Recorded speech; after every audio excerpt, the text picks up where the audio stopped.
Today in this class, we will discuss about the indirect testing of circuit breakers. In previous classes, we have discussed about the direct testing of circuit breakers, where we have discussed the making capacity, short circuit capacity and breaking capacity. Here we are going to discuss about the indirect testing. So the indirect testing is performed in two types, that is called the unit testing and second is called the synthetic testing. So what is basically the unit testing? Almost all modern extra high voltage circuit breakers, minimum mile, air blast, SF6, that is called the sulfur hexafluoride circuit breakers extra, consist of two or more identical units per pole.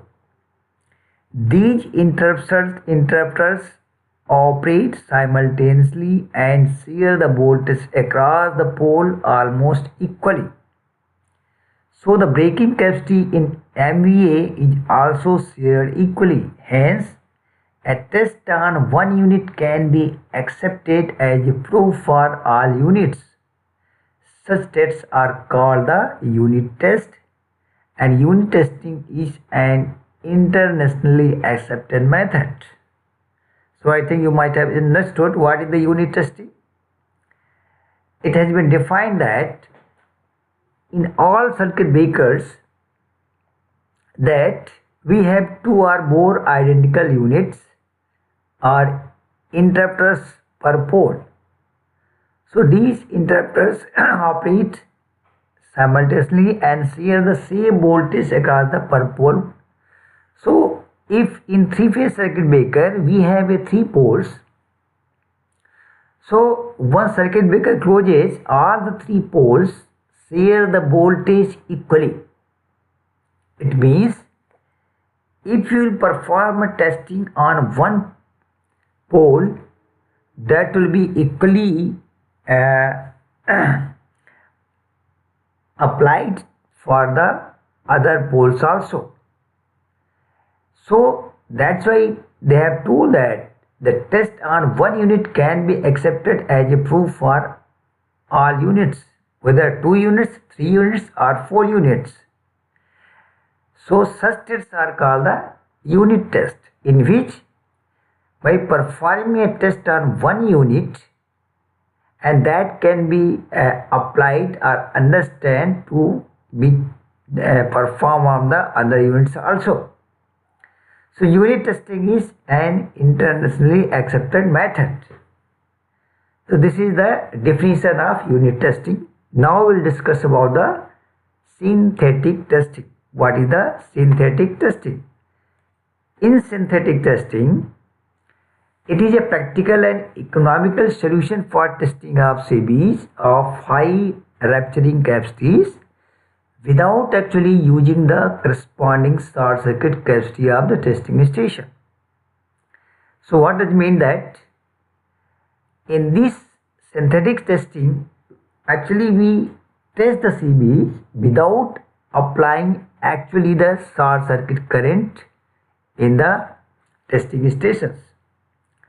A synthetic circuit is designed to simulate as accurately as possible the electrical stresses impressed on the circuit breaker during the interruption of fault current under system conditions.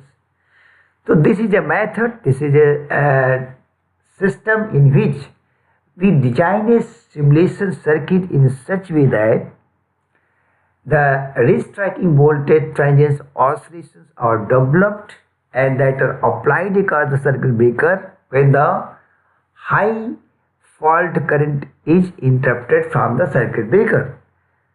So that is system which comes under the category that is called the synthetic testing. Now how this synthetic testing is performed, what is the circuit diagram, we will discuss. Let us see.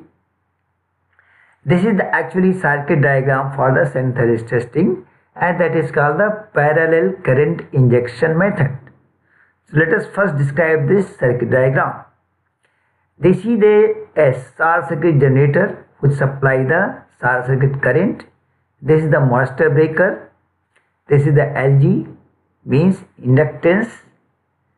This is the making switch S1, and this is the auxiliary switch through which current IG is flowing, and this is the actual test CB. This is the CB under test, and this is the capacitance CG, and this is the capacitance CH. This is the inductance LG, and this is the S2. This is the triggered spark gap, and this is a voltage source circuit. So what is basically the current injection method? So in this method, first of all, purpose of LG is to provide a desired current to this testing circuit breaker for a normal frequency operation. And what is the purpose of LG and CH? Purpose of the LG and CH is to apply or develop a required wrist tracking voltage transient across this testing of circuit breaker. Now in this condition, this CH capacitor is initially charged with this voltage source, and this will remain charged, and from this side initially this master circuit breaker is closed. Then we close the make switch, and required current is allowed to flow by controlling the LG to this circuit breaker, that is called this testing circuit breaker.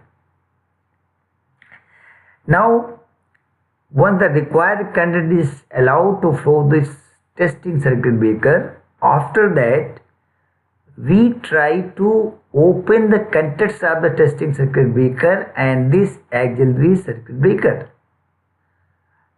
By doing that, this current flowing IG across this testing circuit breaker is interrupted when this contacts of this testing circuit breaker is completely open and the auxiliary contacts of the circuit breaker are also completely open.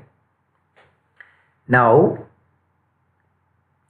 once this current IG is reached to a zero position, then this spark gap triggered, this triggered spark gap is now triggered to provide a high frequency transient oscillation across this testing circuit breaker with the help of LG and CH.